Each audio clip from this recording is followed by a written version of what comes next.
Remember Marie Kondo? Well, I'm bringing her back. The one thing, though, that I severely underestimated was how long her method takes. This is day 4 of Marie Kondo. If you're new here, I'm Scarlett. I have a million projects in my head, and I'm on a mission to actually finish them all until I build a life that I actually want. So, why Marie Kondo and who is she? So, I've always been inspired by Marie Kondo and her method. Literally, every single time that I read her book, I want to just organize my entire house. And I've read the book like 5 times. So, I decided for a sixth time to read the book again. And surprise, surprise, once again, I got completely sucked into the idea that maybe if I could finally get my house under control, my life would also feel a little bit more under control as well. So, what I love about Marie Kondo isn't really the organizing, it's the way that she talks about your home. Like, your home is supposed to be almost sacred space with filled with all of the things that you love. That's where her famous sparks joy rule comes in. So you're supposed to keep everything in your house that sparks joy. Instead of asking, could I possibly use this someday when you're going to declutter, you're asking, do I actually want this in my life? It sounds bizarre because you're going to go through literally every single item in your house until every single item in your house is something that sparks joy. And once you decide what stays, everything gets a home. So instead of wondering where the hell your keys are every single morning, your keys have a place. Now imagine that, but with every single item inside of your home. Everything is something that makes you happy, and everything has a place so you never have to wonder where it is. Now, if you're wondering why I keep changing outfits throughout this video, it's because this took me almost 5 days. I genuinely thought that I was going to knock this out within like an afternoon. And I don't even think I own an insane amount of clothing compared to the average woman. But when you actually put all your clothes and go through them one by one, is a lot of clothes. And this is only the first category. After this, I'm supposed to do books, papers, miscellaneous stuff, and sentimental items. Like, that's going to take me forever. So, the first thing I've learned from Marie Kondo is her method is a long and exhausting process. The second thing I learned is I have way too many clothes for someone who apparently doesn't even like all of the clothes inside of her closet. There were so many things that I kept looking at that I was thinking, like, I don't really like this, or I don't look good in this, or I haven't even fit into this in like ever. So, why do I own it? And literally, some of the things I haven't worn in like 4 years. But here's where the whole spark joy thing started getting a little bit more complicated for me. Because if I followed that rule literally, I probably would have gotten rid of 99.99% of my clothes. Like, there are so many things that in my closet that don't, like, quote unquote spark joy, or I just don't like. But one, I don't have enough money to get rid of every single one of my clothing, or do I have the desire to, like, getting clothes after getting rid of them would be a whole nother process. Moving forward, I'm going to slowly build a wardrobe where I genuinely love the things that I own. And then there were the gifts. This is one of the things I really like about Marie Kondo's philosophy. And if you know me, you know I am not a gift given love language person. Sometimes we keep the things that we don't even want because someone gave them to us. And then we feel guilty getting rid of them. But her argument is basically that the purpose of that gift was fulfilled when that person gave it to you. They wanted to make you happy.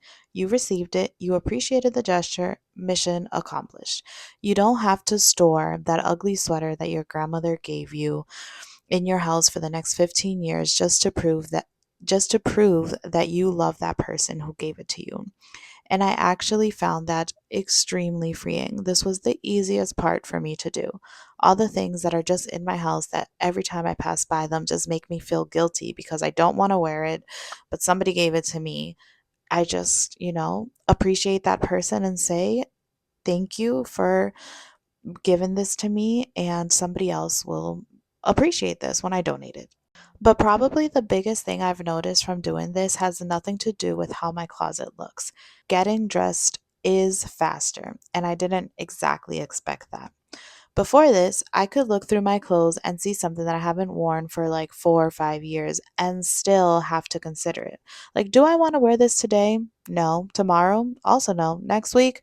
Probably not. You haven't worn it, Scarlett, in 4 years. Why would today be different? So, why am I making myself think about this thing every single time I get dressed? I'm literally forcing myself to make the same decision over and over and over again that I know the answer to, and multiply that by dozens of things that I don't really like. That's a lot of unnecessary decisions. Like, talk about women decision fatigues. Well, why are we doing this to ourselves? Now, there are fewer things for me to sit through, and I'm realizing that physical clutter can also create kind of a mental clutter. And I'm wasting less of my own time thinking about these things I don't even want. And that part of Marie Kondo's philosophy is starting to make a lot more sense to me. So, Marie Kondo actually makes a much bigger claim than just saying that you'll have a cleaner house. She talks about people going through this process and then realizing there were other things in their lives that weren't bringing them joy either. She gives examples of people making major life changes, like changing a job, reevaluating relationships, changing their habits, and then losing a whole bunch of weight after getting their homes in order. Now, do I think that cleaning out your closet is magically going to make you lose weight, quit your job, and get a divorce? Probably not. But I think I understand what she's getting at. When you're constantly surrounded by unfinished projects and things that you don't even want and that you don't even like, they take up space. Physical space, obviously, but also a little bit of your attention as well. And when you start removing some of that noise or some of that physical space that's around you that doesn't even cause you joy, maybe you have more room to actually think about what you do want. And I think that that's the part that I'm mostly interested in testing. Not whether Kondo can give me a perfectly organized house, though that would be amazing, but whether finally dealing with all of these little things that I've been putting off actually makes my life feel a little different. However, I have one very large concern. This took me almost 5 days, and this was just clothes. The first category. I still have books, papers, all of the random miscellaneous crap in my house, and eventually sentimental things, which I'm assuming is going to take a while too. So while I love the philosophy, I genuinely don't know if I'm going to have the energy to finish this entire method. Like, it's incredibly daunting. But I started this because I'm trying to stop being the person who gets excited about projects, starts them, and then never finishes them. So I guess we're going to find out. All right, so this is everything I got rid of from pretty much my clothes mainly. There are a few things that are from my son's closet of when he was a baby than when he's babying today. Um, and I don't have some beautiful Pinterest closet to reveal and show you.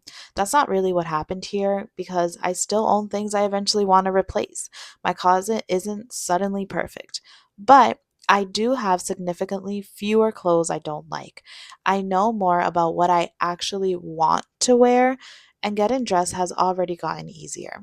And most importantly, I actually finished this category, which means it's time to move on. Except there's another problem with Marie Kondo when you don't live alone. Not everything in this house belongs to me, and Marie Kondo is very clear that you're not supposed to decide what someone else should get rid of. They have to decide what sparks joy for themselves. So, up next, we're going to go through my boyfriend's clothes. And I'm really curious to see whether he's going to be just as ruthless as I am with all of his stuff. I guess we'll find out in the next project, especially because he doesn't actually know that he's doing this yet. So I guess you'll be surprised, I'll be surprised, and he'll be surprised too. See you next time. Subscribe if you want to see his reaction to the shenanigans I put him into.